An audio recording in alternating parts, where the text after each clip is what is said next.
بسم اللہ الرحمن الرحیم۔ ڈسکور اوریجنل کے معزز ناظرین السلام علیکم۔ اب کس نمبر 364 ملاحظہ فرمائیں۔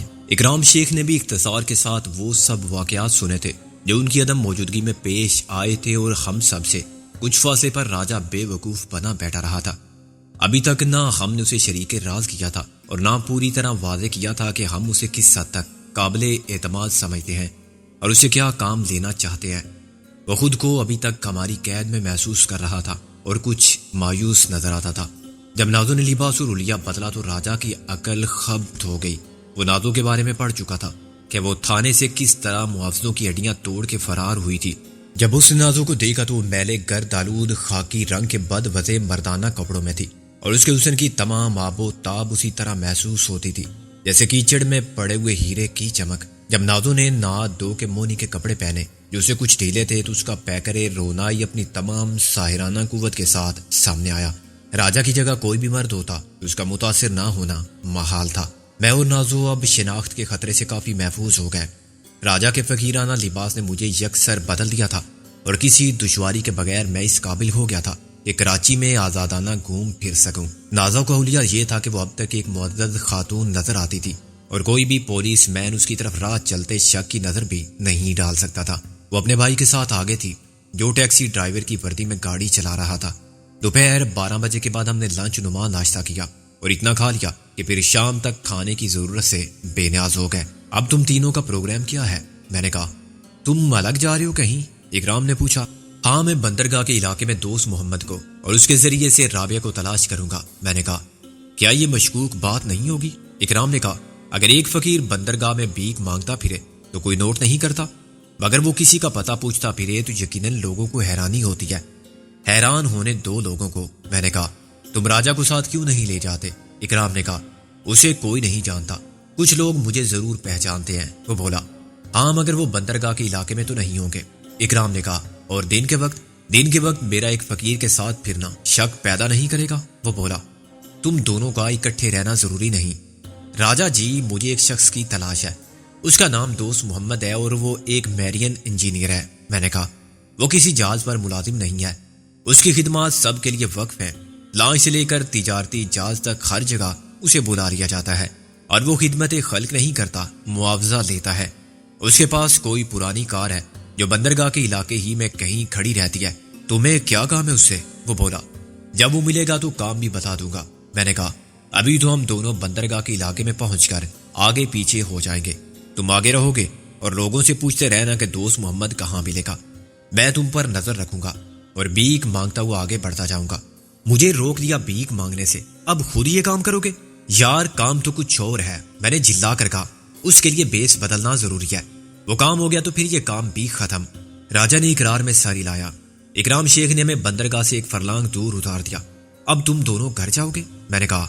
ہاں، آج کے دن تو آرام ہی کریں گے، اگر ممکن ہو تو منظر کو فون کرنا۔ میں نے کہا۔ اسے پوچھنا کہ ملتان کی کیا صورتحال ہے، جونی اور جیکی نے اسے رابطہ قائم کیا ہے یا نہیں؟ اور ہاں، مجھے ایک ٹیلی فون چاہیے۔ کیا چاہیے؟ اکرام بونجھ کا رہ گیا۔ ٹیلی فون؟ وہ جو لائن مین لیے پھرتے ہیں۔ میں نے کہا۔ یار، میں وہ کہاں سے لاؤں؟ دنیا میں ہر چیز ملتی ہے دوست، کبھی زر سے کبھی زور سے۔ میں نے کہا۔ تمہارے پاس تو پولیس کی وردی ہے اور ایک شناختی کارڈ بھی ہے، تم ٹیلی فون ٹیلی فون کے کھمبے تک کو گرفتار کر سکتے ہو۔ اکرام ہنسا۔ اچھا دیکھو، ایس ایس کرانتی تھرڈ کا نام یاد ہے نا؟ ہاں، لیکن میں اس کے کپتان سے یا فرسٹ انجینئر سے بھیک مانگنے نہیں جا سکتا۔ میں نے کہا۔ وہ جہاز 2-3 دن میں روانہ ہوگا۔ اکرام نے کہا۔ اس کے کارگو پر نظر رکھنا اگر ممکن ہو، لیکن ذرا دور رہ کے اور احتیاط کے ساتھ، وہ غافل نہیں ہے، خصوصاً جب سے ان کا ایک جہاز ڈوبا ہے۔ ان کے آدمی سادہ کپڑوں میں ہر جگہ موجود رہتے ہیں۔ میں رات کو گھر آؤں گا، امید ہے اس وقت تک تمہارا وہ گھر وہی ہوگا۔ میں نے کہا۔ جب ٹیکسی واپس چلی گئی تو میں اور راجہ ایک بینچ پر بیٹھ گئے۔ تمہارے یہ ساتھی بہت شکی مزاج ہے، راجہ نے شکوہ کیا۔ وہ پولیس مین تھا پہلے اور تم احتیاط کو شک سمجھ رہے ہو۔ میں نے کہا۔ چند دن ساتھ رہو گے تو بہت کچھ جان لوگے اور ہمیں ایک بار سمجھ لو گے تو پھر کبھی غلط فہمی پیدا نہیں ہوگی۔ میرا دل بہرحال تمہاری طرف سے صاف ہے، مجھے اپنا گھڑا لے کر اپنا راستہ لینا چاہیے تھا۔ اس نے دل زدہ لہجے میں کہا۔ بس میں جذباتی ہو گیا، میں تم سے ملنا چاہتا تھا اور اکثر سوچتا تھا کہ تمہارے لیے کچھ کروں، سوچتے سب ہیں وہ سب نوجوان اور بوڑھے جو پاکستان کی سالمیت کو سب پر مقدم سمجھتے ہیں، مگر عمل کرنے کی توفیق خدا سب کو نہیں دیتا۔ کچھ لوگ بزدل ہوتے ہیں اور حالات کو بہانہ بنا لیتے ہیں۔ کچھ لوگوں کے لیے حالات واقعی ہی سازگار نہیں ہوتے۔ میں اکیلا آدمی اپنی جان کے سوا کسی کی فکر نہیں۔ آج تک جو کیا اپنی جان کے لیے کیا، وطن کے لیے کچھ نہیں کیا۔ حالانکہ وقت کا تقاضا ہے۔ وہ ایک دم چپ ہو گیا۔ تم کو کس نے روکا ہے؟ میں نے کہا، لیکن ایک بات بتاؤ، تم اتنی معقول باتیں کرتے ہو، پھر یہ کام کیسے کر رہے تھے تم؟ میں بچپن سے خبطی مشہور تھا، وہ بولا، الٹے کام کرتا تھا۔ میری باتوں سے بھی سب پریشان ہوتے تھے کہ آخر یہ لڑکا بنے گا کیا؟ اور دیکھو میں کیا بنا۔ اس سے پہلے جو کچھ میں نے کیا اس کی تفصیل سنو تو حیران رہ جاؤ۔ اتنے پیچھے اختیار کیے میں نے اور اتنے کام کیے ہیں، اتنے بیس بدلے ہیں، کیا بتاتے ہوئے بھی شرم آتی ہے۔ میں نے دیکھ لیا تھا کہ دنیا میں صرف پیسہ کام آتا ہے اور پیسہ آرام دیتا ہے، عزت دیتا ہے۔ آج رات چل کے دیکھنا کہ میری کتنی عزت ہے، مگر یہ تو میں جانتا ہوں نا کہ نہ وہ عزت دار ہیں اور نہ میں ہوں۔ تو یہ گدا گری کا پیشہ بھی بس ایک پیشہ تھا۔ پیسہ آسانی سے اور بے حساب ملتا تھا، چنانچہ میں نے دن اور رات کو الگ کر دیا اور اپنی شخصیت کے دو حصے کر دیے۔ کیا تم تمام عمر بھیک مانگتے رہتے اور اسی طرح زندگی گزارنے کو کامیابی سمجھتے کہ جتنا ملا عیاشی میں اڑا دیا؟ تمہیں کبھی ضرورت نہیں پڑی جذباتی رشتوں کی؟ میں نے کہا، جذباتی رشتے خریدے تو نہیں جا سکتے نا، ورنہ میں ماں باپ کے بعد بھائی بہن بنا لیتا، چاچے مامے لے آتا۔ وہ بولا، تم اس عمر کے جذبات سے بھی بیگانہ ہو۔ تم کو کسی سے محبت نہیں ہوئی کبھی؟ کئی بار ہوئی۔ وہ بولا، کئی دن رہی، کئی مہینے بھی چلی، میادی بخار کی طرح۔ وہ محبت نہیں کہلاتی۔ میں اس محبت کی بات کر رہا ہوں جس میں آدمی خود کو کبھی خیالوں میں بھی تنہا محسوس نہیں کرتا، جس میں وہ سوتے جاگتے خواب دیکھتا ہے، اپنے گھر کے، اپنے بچوں کے اور اپنے بچوں کے بچوں کے۔ وہ خلا میں گورتا رہا۔ اسے میری بات کا کوئی جواب نہیں دیا، مگر میں نے دیکھا کہ اس کی آنکھوں میں اتر آنے والے سارے خواب وہی ہیں جو میرے اپنے خواب تھے، جو سب محبت کرنے والوں کے خواب ہوتے ہیں، جو اپنا وجود تسلیم کرا لیتے ہیں، خواہ آدمی اپنی زبان سے اقرار کرے یا نہ کرے اور مسلسل انکار کرتا جائے۔ میں یہاں ایک لڑکی کے لیے آیا ہوں۔ میں نے کہا، پہلے وہ میرا مقصد حیات تھی، پھر اس نے میرا ساتھ دیا اور ہم نے اپنی محبت کے سارے خوابوں کو مؤخر کر دیا۔ ہم ایک مشن میں ایک ہو گئے۔ اس مشن کی کامیابی یا ناکامی میں ہماری زندگی ہی داؤ پر لگی ہوئی ہے۔ یا تو ہم دونوں ہی نہیں ہوں گے، ہماری محبت کا کوئی افسانہ بھی نہیں ہوگا، لیلا مجنوں یا شیریں فرہاد کے قصے کی طرح، یا پھر یہ محبت ایک ٹھوس حقیقت ہوگی۔ بشرطِ زندگی ہم اپنے سارے خوابوں کو مل کر تعبیر دیں گے اور زندگی کی آخری سانس تک خوشیاں سمیٹتے رہیں گے۔ ایک خوشی کے بیچ سے دوسری خوشی کا نخل آرزو پھوٹے گا اور پھر اس میں کتنی خوشیوں کے پھول ہوں گے، پھر ان پھولوں پر کتنی رنگین اور خوبصورت تتلیاں آئیں گی۔ جو وہ مجھے غور سے دیکھتا رہا، کیا تم شاعر بھی ہو؟ میں ہنس پڑا۔ ہر محبت کرنے والا خود شاعر بن جاتا ہے۔ محبت اسی آدمی سے عاشق اور عاشق سے شاعر بنا دیتی ہے، اور شاعر سے شوہر۔ پھر کیا ہوتا ہے؟ وہ بولا، پھر وہی ہوتا ہے جو تم جانتے ہو۔ میں نے کہا، مجھے بتاؤ وہ کون ہے؟ وہ ایک یہودی کی بیٹی ہے۔ راجہ ایک آپ بھر کے بولا، یہودی کی بیٹی؟ کیا مطلب؟ اس کا باپ ایک کمینہ، لالچی اور خبیث بڈھا ہے، اور اس کی بیٹی ایک بلینک چیک ہے۔ اس کے لیے راجہ نے کہا، وہ اتنی خوبصورت ہے۔ میں سمجھ گیا۔ میں نے کہا، تم نہیں سمجھے، تم یہ سمجھے ہو کہ میں مجنوں ہوں تو لیلا ہی میرے لیے دنیا کی سب سے بڑی خوبصورتی ہے۔ وہ بولا، مگر میں دوسروں کی بات کر رہا ہوں۔ اس کے حسن کے خریداروں کی قطار بہت لمبی ہے، اور اس سے ثابت ہوتا ہے کہ وہ ایک گورے نایاب ہے۔ اس کا باپ ایک پرچون فروش ہے، لیکن اس کی بیٹی کے لیے رشتے آتے ہیں کسٹم افسروں کے، آرمی آفیسرز کے، ڈاکٹروں کے۔ وہ بوڑھا سب سمجھتا ہے، چنانچہ وہ بولی بڑھاتا جا رہا ہے۔ یعنی وہ نقد طلب کر رہا ہے؟ نہیں، مگر اس کی شرائط سخت سے سخت تر ہوتی جا رہی ہیں۔ وہ سب کو انکار کر رہا ہے، بہتر سے بہتر کی امید میں۔ اور تم کیا کر رہے ہو؟ میں اسے اغوا کرنے کی سوچ رہا ہوں، یا اس کے باپ کو قتل کر دینے کی۔ وہ بولا، جانتے ہو کہ گزشتہ سال اس خبیث نے میرے ساتھ کیا سلوک کیا؟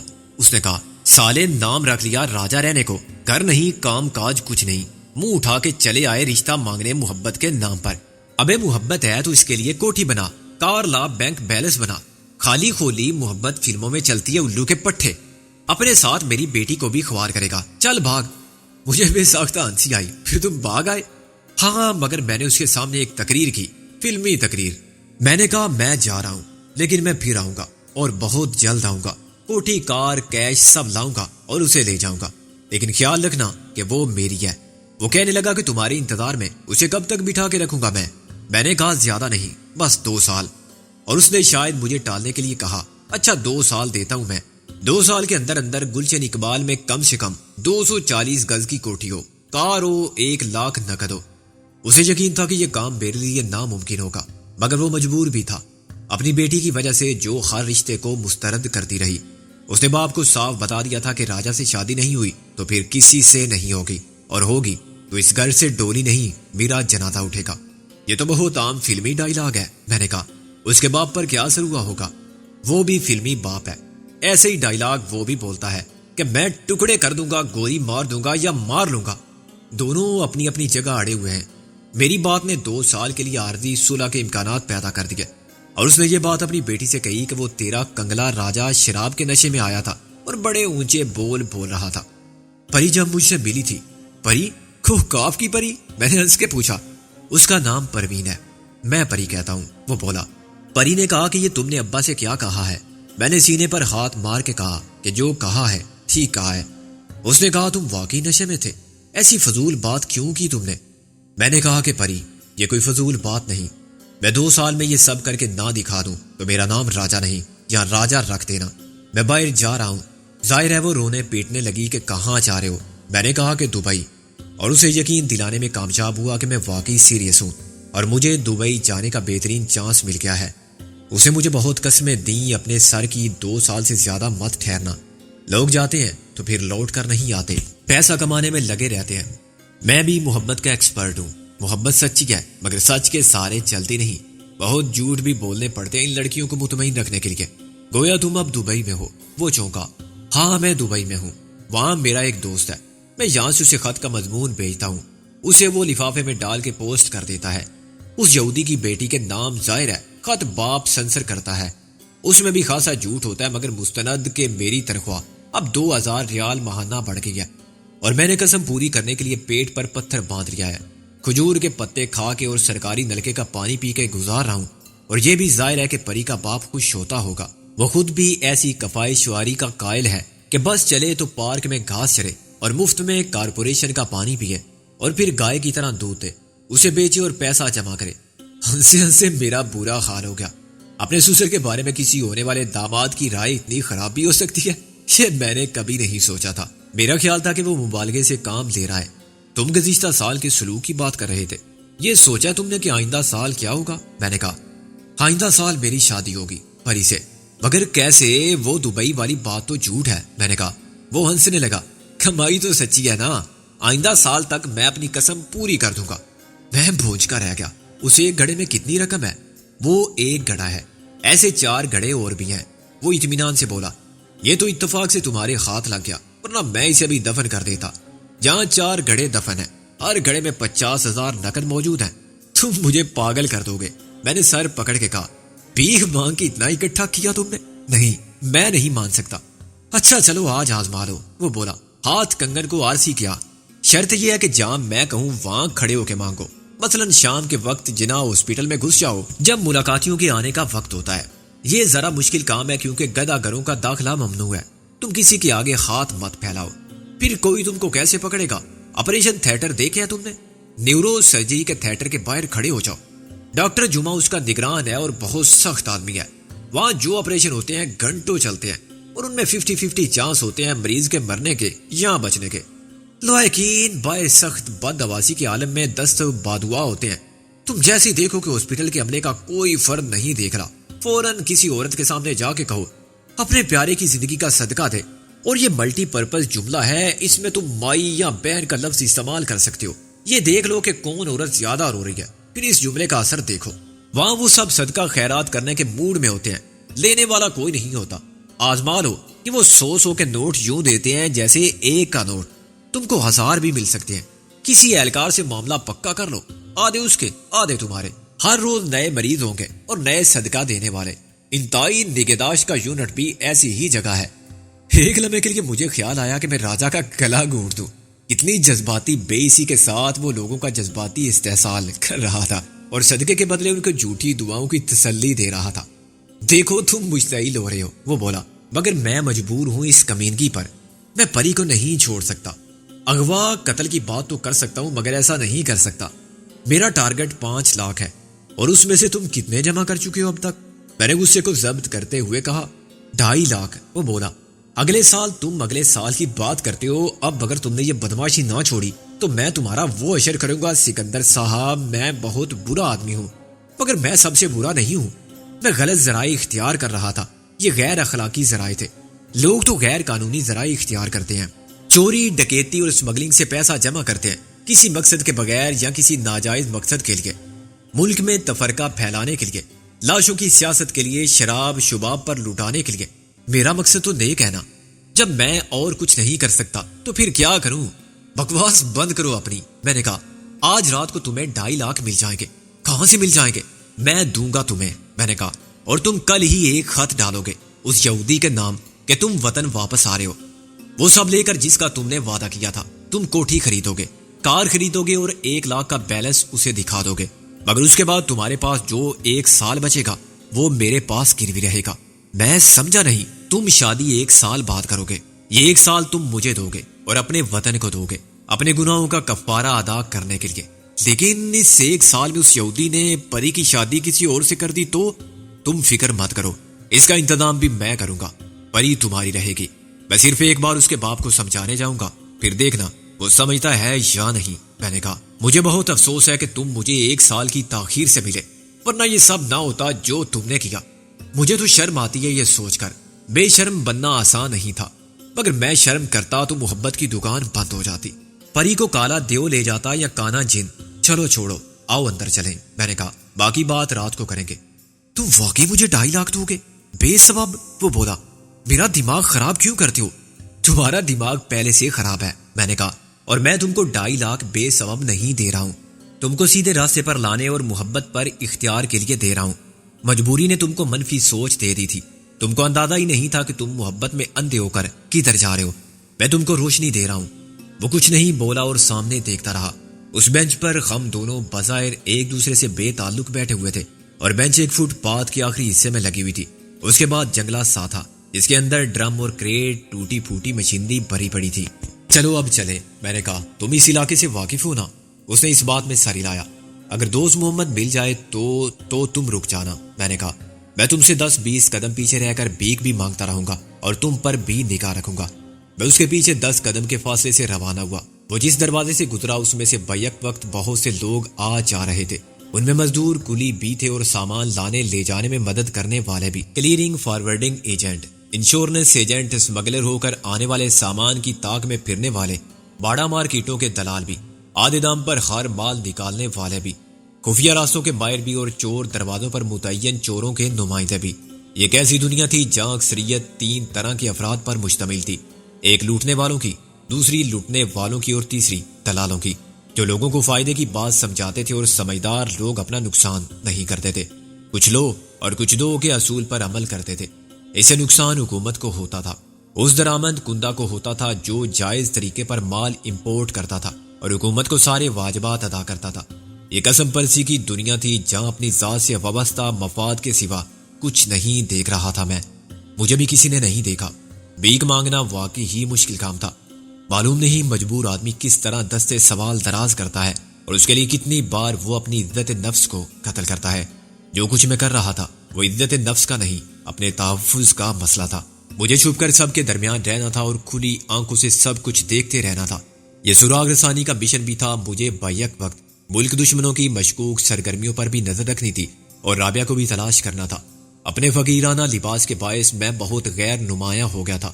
وہاں نہ جانے کتنے گداگر مجھ سے زیادہ پھٹے پرانے کپڑوں میں مظلومیت کی تصویر بنے درد مند دل رکھنے والوں کو متوجہ کرنے کے لیے رکت امیز پیرائے میں خدا رسول صلی اللہ علیہ وسلم کے واسطے دے کر اپنے دکھ اور مصائب کی جھوٹی کہانیاں سنا رہے تھے اور پیسہ کھینچ رہے تھے. ان کے زخم مصنوعی تھے, ان پر خون نہیں تھا, لال رنگ تھا. ان کا کوڈ مصنوعی تھا, بس ان کی آواز میں مظلومیت کی پکار اصلی لگتی تھی. اس فن سے ان کا معاش وابستہ تھا, چنانچہ وہ اپنا سارا کمال فن اپنی آواز کو زیادہ سے زیادہ دردناک بنانے میں صرف کر رہے تھے اور ایسی باتیں کر رہے تھے کہ حساس دل رکھنے والے کا ہاتھ خود بخود جیب میں چلا جائے. پہلے چند قدم میں خاموشی سے چلتا رہا, پھر میں نے جھک کر ایک ٹوٹا ہوا بانس اٹھا لیا جو غالباً کسی فرش صاف کرنے والے برش کا باقی ماندہ حصہ تھا.